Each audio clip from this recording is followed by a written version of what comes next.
The world is well and truly changing, and not necessarily in the way you think. The American empire is on its way out. We've all seen the statistics, the facts, and the data, and those who live in the US right now are seeing firsthand the rise in crime rates at the same time as political discourse explodes and average people get poorer every day. Every month now, a brand new article comes out from one mainstream media source proclaiming the end of US hegemony. The death of an empire in everything but name is really how I would characterize this period. Now, one of the focuses regarding this narrative is about the US dollar, the most dominant currency the world has ever seen, where every financial system in the world is heavily dependent on it, no matter how much certain people and certain governments would like you to believe otherwise. It's no wonder then that people are worried. Inflation in the US is sky high, and the money supply has been increased by a ridiculous amount over recent years, as debasement of the currency has really been kicked into a higher gear. Despite all this though, the US dollar has remained incredibly strong and has actually been rising in value against almost every single other major currency in the world.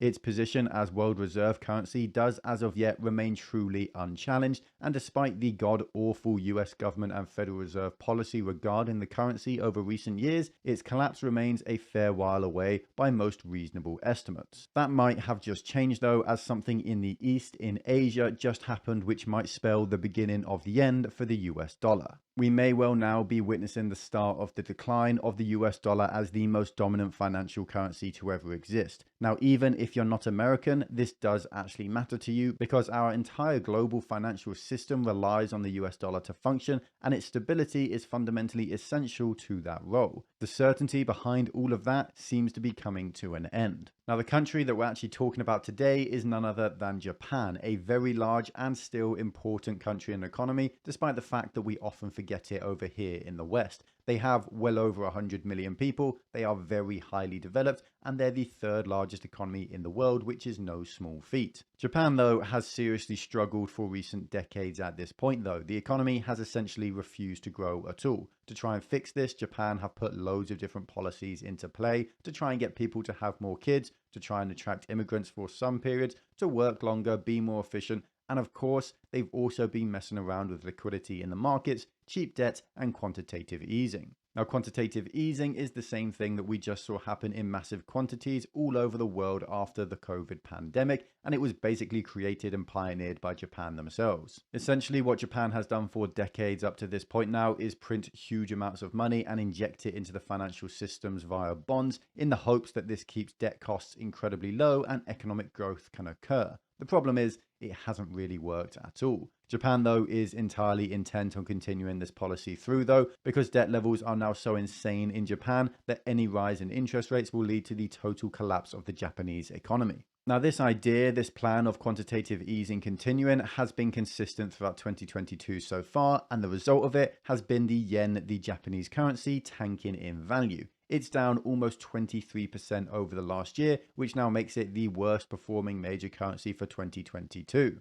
This does present its own problems though. A weak yen, yes, is good for Japanese exports, but it also puts pressure on imports and those living within the country itself. Usually when a country raises interest rates, investors move their funds over to that country to capitalize on those higher yields, and because Japan is intent on maintaining ridiculously low yields of 0.25% or negative in some cases, investors just don't see much to be gained in Japan, and this is one of the reasons why the yen is performing so poorly. It's even now got to the point where numerous hedge funds have now built and are still growing their short positions against the yen because they see its continued fall as so inevitable at this point. Now, if you've been paying attention to the markets, you've been seeing how badly stocks are performing this year, and you're thinking about diversifying your portfolio, or maybe you just want to hedge against the ridiculous levels of inflation that we've seen over the entirety of the last year, then you need to hear about this video sponsor, Vaulted. Vaulted is the best way for an individual or even institutional investors to acquire physical gold, with a great website and mobile app that makes it easier than it's ever been.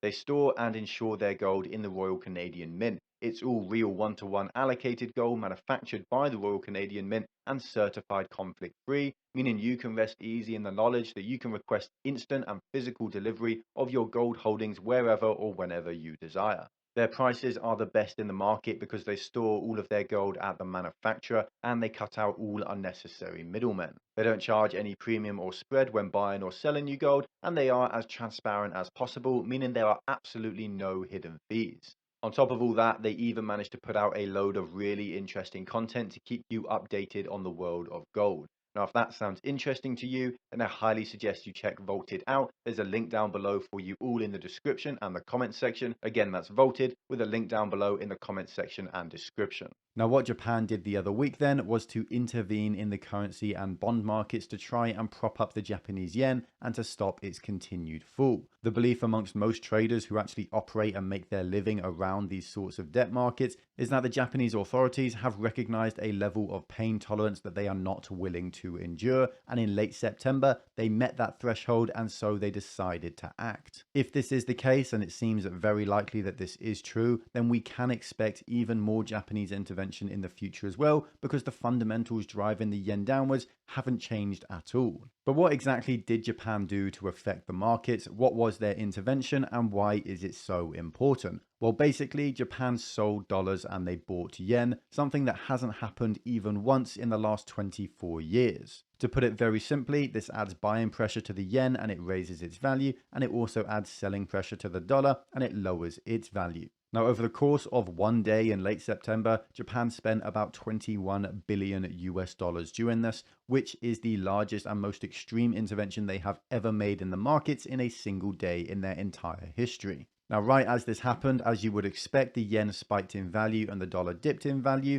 before they both leveled off a little bit away from their peaks and troughs. As I said earlier though, the reasons the yen is falling so quickly have not changed at all, and so its fall will merely continue over the coming weeks and coming months until once again that pain threshold is met and the Japanese authorities once again choose to intervene in the markets. Every time this happens, those interventions will get weaker and less impactful, which means that the Japanese government will have to sell more US dollars each time just to get the same effect. This is a ladder to chaos with no end in sight at all, and no real plan to fix any of the underlying problems. The bet being made here by the Japanese is basically that they can keep making these interventions when necessary in the hope that eventually the problems causing the weak yen just fix themselves and Japan will be miraculously saved. Obviously, this is quite a risky idea, and no one actually knows whether or not it's going to work for Japan. But of course, it isn't just Japan that will be impacted by this policy, and that's really why we're talking about it today.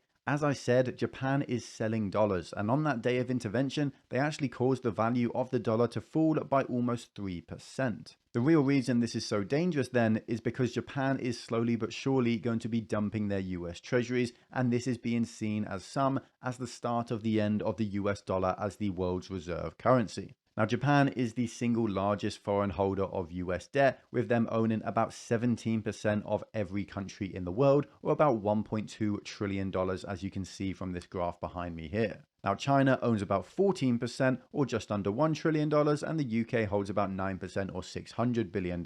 Those top two countries, though, China and Japan, own over 30% and almost 1/3 of all foreign-owned US debt. These two countries are the flag bearers of what gives the US dollar some of its insane strength, the fundamental demand that exists for these dollars from other countries and other governments. Now, we have already established that Japan, for the first time in my entire lifetime, let me make that clear, the last time Japan sold any US debt, I was not even born yet, and they've started to do it again now. The fear here is that China could add fuel to the fire because they have an interest in seeing the reduction of the United States' power, and the dollar losing the status of world reserve currency would be disastrous for the US. Now, we've already seen China make moves to try and destabilize the US dollar this year even, so it really isn't outside the realm of possibility that they might try to do this again. If you remember, a few months ago, Saudi Arabia announced that it would not sell oil to China for dollars, but would instead accept the yuan.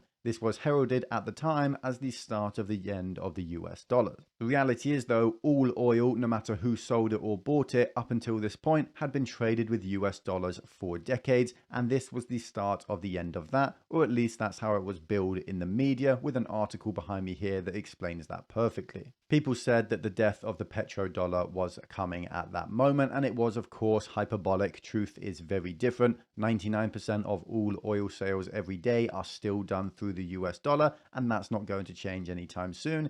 And even those sales which are ultimately made in the yuan or in something else are ultimately still priced in US dollars, so that change is still mostly symbolic. This is, though, the result of American foreign policy being very unpopular amongst some other countries like Saudi Arabia and China, who want to make it clear that they're not happy. What this does show, though, and why I'm bringing it up today, is that it shows China and Saudi Arabia have a desire to damage the status of the dollar, though, and they will likely set a precedent here for what they will continue to do in the future. China could at this point choose to start selling off its own US debt. Although this would be seriously problematic for the US, it would also come at a great loss to China and would seriously damage their own economy. They like a weak yuan for obvious reasons. It makes their exports more competitive, and so taking this step would strengthen the yuan, which would greatly impact the effectiveness and the competitiveness of those exports, damaging the Chinese economy. Of course, there are also other countries around like Russia and Iran, which would also like to see this happen, but they are far more insignificant than China or Japan, and on financial markets especially, they have no leverage whatsoever, so they really can't drive any of this change on their own front though.